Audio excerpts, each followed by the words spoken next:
नमस्कार दोस्तों, चलिए जानते हैं हरियाणा की 50 फटाफट बड़ी खबरों को सिर्फ 10 मिनट में। लेकिन उससे पहले यह वीडियो आप किस जगह से देख रहे हैं हमें कमेंट में जरूर बताएं। हरियाणा में बिजली दरों को लेकर 8 जनवरी को अहम जनसुनवाई हुई। वित्त वर्ष 2026-27 के लिए प्रस्तावित बिजली दरों पर उपभोक्ताओं, उद्योगों और वितरण कंपनियों की दलीलें सुनी गईं। आम लोगों को राहत मिलेगी या बिजली महंगी होगी, इस पर फैसला जल्द आने की संभावना है। जींद से सोनीपत रूट पर देश की पहली हाइड्रोजन ट्रेन चलाने की तैयारी अंतिम चरण में है। रेलवे और हरियाणा सरकार के अधिकारी लगातार निरीक्षण कर रहे हैं। यह ट्रेन पर्यावरण के अनुकूल होगी और हरियाणा को ग्रीन ट्रांसपोर्ट के क्षेत्र में नई पहचान दिलाएगी। हरियाणा विजन 2047 को लेकर मुख्यमंत्री की उच्च स्तरीय बैठकें जारी हैं। इन बैठकों में रोजगार, स्वास्थ्य सेवाएं, शिक्षा सुधार और स्थानीय प्रशासन को मजबूत करने पर जोर दिया जा रहा है। सरकार का लक्ष्य राज्य को दीर्घकालिक विकास की दिशा में तेजी से आगे बढ़ाना है। पानीपत गोरखपुर एक्सप्रेसवे परियोजना के लिए 133 गांवों की भूमि अधिग्रहण सूची जारी कर दी गई है। किसानों को मुआवजे की प्रक्रिया जल्द शुरू होने की उम्मीद है। इस एक्सप्रेसवे से व्यापार, उद्योग और यातायात को बड़ा लाभ मिलेगा। हरियाणा लोक सेवा आयोग ने परीक्षा कैलेंडर 2026 जारी कर दिया है। जनवरी महीने में कई भर्ती परीक्षाएं आयोजित होंगी। कड़ाके की ठंड के बावजूद अभ्यर्थियों में उत्साह बना हुआ है और आयोग ने समयबद्ध परीक्षा कराने का भरोसा दिया है।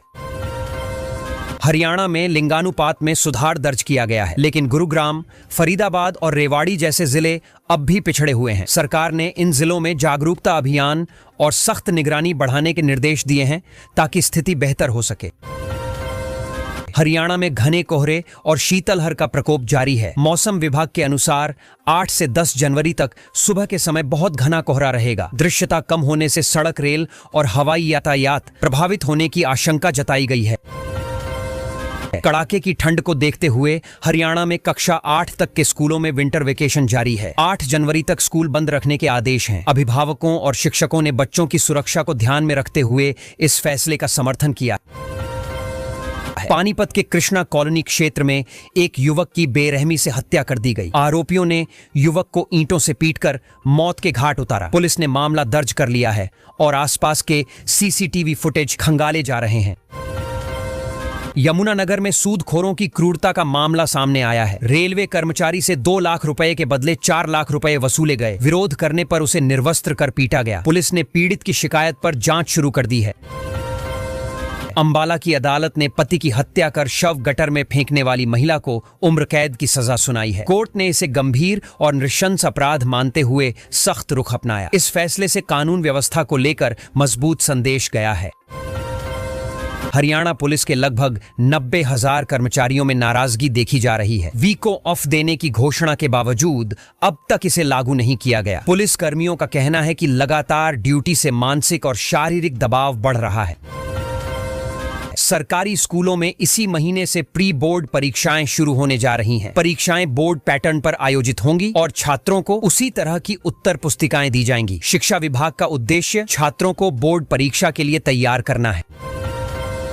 यमुनानगर में एक बहू ने प्रेम प्रसंग में बाधा मानकर अपनी सास की हत्या कर दी। उसने प्रेमी के साथ मिलकर वारदात को अंजाम दिया और पति को गुमराह करने की कोशिश की। पुलिस ने मामले का खुलासा कर आरोपियों को पकड़ा है। हरियाणा एसटीएफ ने बड़ी सफलता हासिल करते हुए इंटरपोल के रेड कॉर्नर नोटिस वाले कुख्यात गैंगस्टर अमन भैंसवाल को गिरफ्तार कर लिया। आरोपी लंबे समय से फरार था और उसकी गिरफ्तारी से कई मामलों के खुलने की उम्मीद है। यमुनानगर में साइबर ठगी नेटवर्क से जुड़ी युवती हीना कौर को एयरपोर्ट पर डिपोर्ट होते ही गिरफ्तार किया गया। वह विदेश भागने की फिराक में थी। पुलिस अब इस नेटवर्क से जुड़े अन्य लोगों की तलाश कर रही है। सिरसा जिले में जुआ खेलते हुए 7 लोगों को ऐलनाबाद पुलिस ने रंगे हाथों पकड़ लिया। मौके से हजारों रुपए नकद बरामद किए गए। पुलिस ने सभी आरोपियों के खिलाफ जुआ अधिनियम के तहत कार्रवाई शुरू कर दी है। रोहतक में पैदल जा रहे एक बुजुर्ग को तेज रफ्तार कार ने टक्कर मार दी। गंभीर रूप से घायल बुजुर्ग को अस्पताल ले जाया गया, जहां इलाज के दौरान उनकी मौत हो गई। पुलिस ने चालक की तलाश शुरू कर दी है। डेरा प्रमुख राम रहीम अब तक कुल 405 दिनों की पैरोल पर जेल से बाहर रह चुका है। पैरोल नियमों को लेकर एक बार फिर बहस तेज हो गई है। विपक्ष ने सरकार पर नियमों में ढील देने का आरोप लगाया है। रोहतक गैंगवार से जुड़े मामले में घायल रोहित रेस्को को पुलिस ने गिरफ्तार कर लिया है। उसे 8 दिन के पुलिस रिमांड पर भेजा गया है। पूछताछ के दौरान गैंग से जुड़े कई अहम खुलासे होने की संभावना है। बॉडी बिल्डर रोहित धनखड़ हत्याकांड को लेकर पीड़ित परिवार के प्रतिनिधिमंडल ने आईजी से मुलाकात की। अधिकारियों ने विशेष जांच टीम के गठन का आश्वासन दिया है। परिवार को उम्मीद है कि अब मामले में तेजी आएगी। हिसार में एक महिला ने खुद को सीआईए अधिकारी बताकर मां और बेटे के साथ मारपीट की। आरोप है कि महिला नकदी और मोबाइल लूट कर फरार हो गई। पुलिस ने केस दर्ज कर आरोपी की तलाश तेज कर दी है। हिसार में नशा मुक्ति अभियान के तहत पतंजलि परिवार ने करीब 500 लोगों को कुल्हड़ में गर्म दूध पिलाया। इस अभियान का उद्देश्य लोगों को नशीले पदार्थों से दूर रखना है, को नशे से दूर रहने के लिए प्रेरित करना था। स्थानीय लोगों ने पहल की सराहना की। पानीपत में नाबालिग से दुष्कर्म के मामले में अदालत ने आरोपी को 20 साल की कठोर सजा सुनाई है। साथ ही जुर्माना भी लगाया गया है। कोर्ट के इस फैसले को कड़ा और उदाहरण पेश करने वाला माना जा रहा है। विजय हजारे ट्रॉफी में आज दिल्ली और हरियाणा के बीच मुकाबला खेला जाएगा। यह मैच बेंगलुरु में आयोजित होगा। दोनों टीमों के लिए यह मुकाबला महत्वपूर्ण है और खिलाड़ी बेहतर प्रदर्शन कर चयनकर्ताओं का ध्यान खींचना चाहेंगे।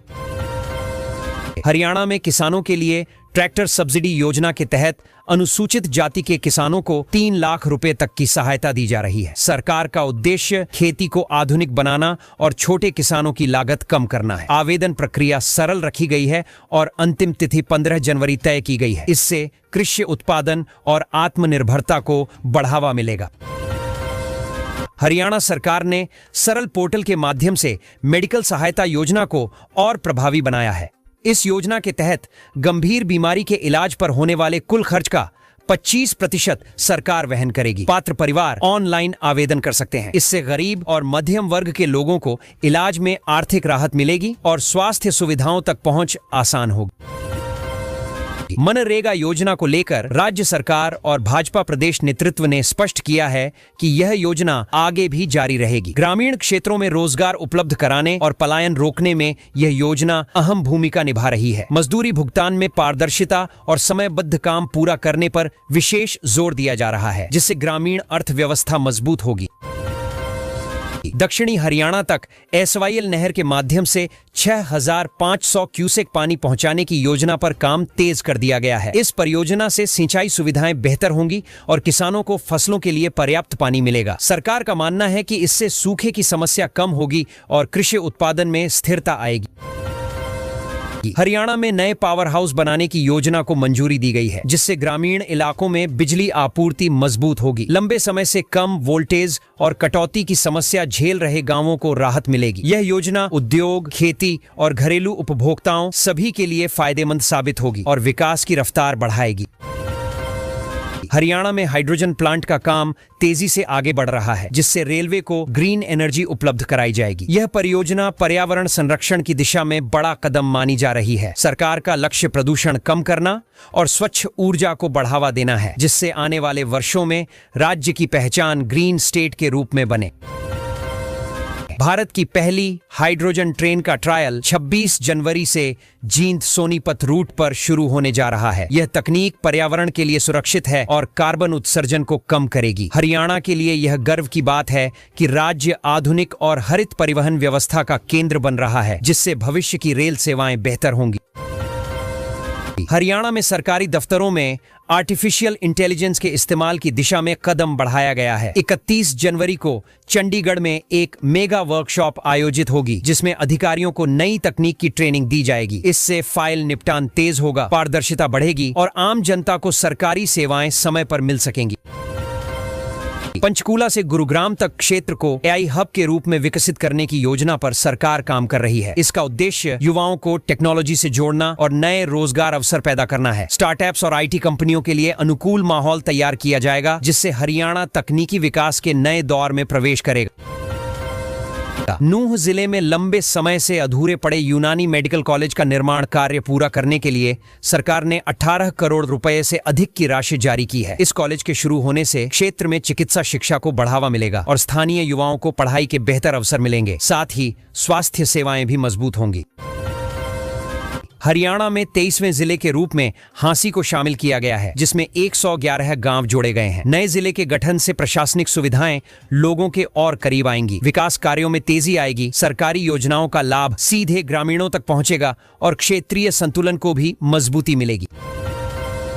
राज्य सरकार ने नए साल 2026 के लिए कई विकास योजनाओं का ऐलान किया है। इन योजनाओं में सड़क, बिजली, पानी, शिक्षा और स्वास्थ्य से जुड़े प्रोजेक्ट शामिल हैं। सरकार का फोकस बुनियादी ढांचे को मजबूत करने और रोजगार के अवसर बढ़ाने पर है, जिससे हरियाणा की समग्र विकास यात्रा को नई दिशा मिले। हरियाणा विद्युत नियामक आयोग में आज बिजली टैरिफ से जुड़ा महत्वपूर्ण घटनाक्रम रहा। 2026 से 27 के लिए डिस्कॉम कंपनियों की याचिका पर 7 और 8 जनवरी को सुनवाई तय की गई है। उपभोक्ताओं से आज तक सुझाव और आपत्तियां मांगी गईं। बिजली दरों में संभावित बदलाव को लेकर उपभोक्ता सतर्क है। हरियाणा कर्मचारी चयन आयोग की संभावित पुलिस भर्ती 2026 आज चर्चा में रही। 5,500 कांस्टेबल पदों को लेकर युवाओं में जबरदस्त उत्साह है। हालांकि आधिकारिक 5,500 कांस्टेबल पदों को लेकर युवाओं में जबरदस्त उत्साह है। हालांकि आधिकारिक नोटिफिकेशन प्रक्रिया और नियमों को लेकर उम्मीदवारों को विस्तृत जानकारी का इंतजार है। भर्ती से बेरोजगारी कम होने की उम्मीद जताई जा रही है। हरियाणा शिक्षक पात्रता परीक्षा 2026 के लिए आज रजिस्ट्रेशन का आखिरी दिन है। Board of school education Haryana की वेबसाइट पर रात 12 बजे तक आवेदन किया जा सकता है। अभ्यर्थियों को 5 जनवरी तक करेक्शन का मौका मिलेगा। परीक्षा 17 और 18 जनवरी को प्रस्तावित है। डेरा सच्चा सौदा प्रमुख गुरमीत राम रहीम को आज फिर 40 दिन की पैरोल मिली है। वह रोहतक की सुनारिया जेल में बंद है। पैरोल मिलने के बाद राजनीतिक और सामाजिक हलकों में चर्चाएं तेज हो गई हैं। यह उनकी कई बार मिली पैरोल में से एक मानी जा रही है। करनाल में आज दिन दहाड़े सर्राफा दुकान में बड़ी लूट की वारदात सामने आई। बदमाश करीब 15 लाख रुपए नकद और लगभग 1.5 किलो सोना लेकर फरार हो गए। पुलिस ने मौके पर पहुंचकर जांच शुरू की और सीसीटीवी फुटेज खंगाले जा रहे हैं। शहर में दहशत का माहौल है। महेंद्रगढ़ में आज स्थानीय स्तर पर आयोजित चाय कार्यक्रम में अभय यादव ने शिरकत की। इस दौरान आम लोगों से सीधा संवाद किया गया। क्षेत्र से जुड़ी समस्याओं, विकास कार्यों और युवाओं के मुद्दों पर चर्चा हुई। कार्यक्रम को राजनीतिक दृष्टि से भी अहम माना जा रहा है।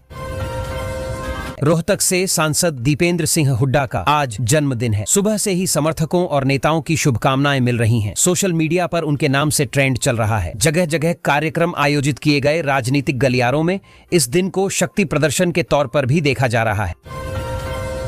गुरुग्राम में आज वायु गुणवत्ता सूचकांक 300 के पार पहुंच गया। प्रदूषण बहुत खराब श्रेणी में दर्ज किया गया। घने कोहरे के साथ मिलकर सांस लेना मुश्किल हो रहा है। बुजुर्गों और बच्चों को घर में रहने की सलाह दी गई है। प्रशासन हालात पर नजर बनाए हुए है। मौसम विभाग के अनुसार आज हरियाणा में सबसे कम तापमान महेंद्रगढ़ में 4 डिग्री सेल्सियस दर्ज किया गया। कड़ाके की ठंड से जनजीवन प्रभावित है। लोग अलाव का सहारा ले रहे हैं। ठंड से बचाव के लिए प्रशासन ने एहतियाती निर्देश जारी किए हैं। रोहतक में आज सुबह घना कोहरा छाया रहा। विजिबिलिटी लगभग शून्य हो गई। सड़कों पर वाहन रेंगते नजर आए। कई स्कूलों में बच्चों की उपस्थिति कम रही। यातायात पुलिस ने लोगों से सावधानी बरतने और अनावश्यक यात्रा से बचने की अपील की है। हिसार में भी कोहरे का असर पूरे दिन बना रहा। हाईवे पर वाहन चालकों को भारी परेशानी हुई। कुछ जगहों पर मामूली दुर्घटनाएं भी हुई। प्रशासन ने गश्त बढ़ाई है और लोगों को फॉग लाइट का प्रयोग करने की सलाह दी गई है। ठंड ने आमजन की दिनचर्या बदल दी है। फरीदाबाद में घने कोहरे के चलते सुबह के समय ट्रैफिक व्यवस्था चरमरा गई। स्कूल बसें देरी से पहुंची। कई ऑफिस जाने वालों को परेशानी झेलनी पड़ी। पुलिस ने प्रमुख चौराहों पर अतिरिक्त बल तैनात किया। नागरिकों से धैर्य और सतर्कता बनाए रखने की अपील की गई।